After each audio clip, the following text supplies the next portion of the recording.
Bonjour, vous écoutez l'épisode 35 de la saison 2 du podcast Revue et Corrigée. Cet épisode est tiré d'un billet du blog publié le 5 novembre et s'intitule « On y est ». Ça glace le sang. Je ne sais pas par où commencer. Le pire des scénarios aux US ou le pire des scénarios de l'épidémie. L'épisode sera sans doute court aujourd'hui, c'est un peu déprimant tout ça. Je ne sais pas vous, mais je me suis levée tôt hier matin.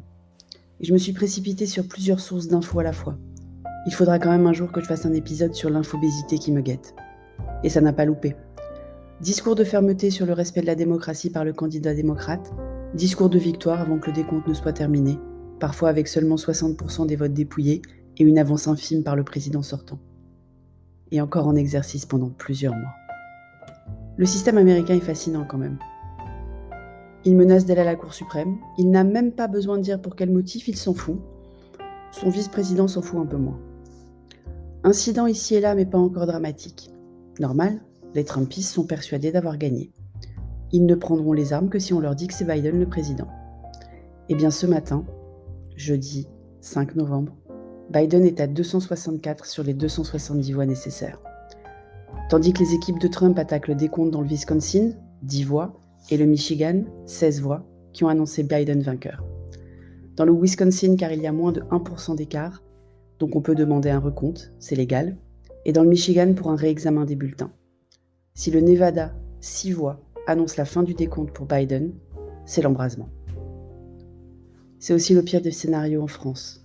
Le confinement nouveau n'est pas respecté, mais alors pas du tout. Résultat des courses, un médecin a demandé hier soir à Yann Barthès de venir nous implorer de le respecter mieux, où les professionnels de santé vont devoir commencer à faire des choix à l'hôpital. Je ne comprends pas ce que les gens ne comprennent pas sur cette histoire de virus. Ils ont une carte joker comme au Milborn, increvable, ou dans ce cas-ci, immuno-super-héros qui résiste au Covid. Ils n'ont pas peur d'avoir un accident de voiture et personne pour les soigner. Ils n'ont pas de proches avec des risques cardiaques qui pourraient ne pas être pris en charge à l'hôpital s'ils avaient un épisode. Ils n'ont pas de gens dans leur entourage qui attendent une opération depuis longtemps. Ils ne connaissent pas de personnes qui attendent un don d'organes complètement arrêté depuis mars. On marche sur la tête aussi au niveau des commerçants et des produits qu'on peut ou pas acheter en grande surface. Plutôt que passer du temps à râler sur la distorsion de concurrence avec la grande distribution, qu'ils arrivent certes à annuler mais au profit d'Amazon, les commerçants devraient passer du temps à réfléchir à leur transformation digitale dont je vous parlais hier, et pas à leur simple digitalisation, même s'il faudrait déjà commencer par ça. Les cantines sont toujours des lieux de brassage, peu réglementés dans les écoles. Les rues ne désemplissent pas, les transports en commun non plus. Les chefs d'entreprise préfèrent avoir du personnel sous la main puisqu'ils le peuvent.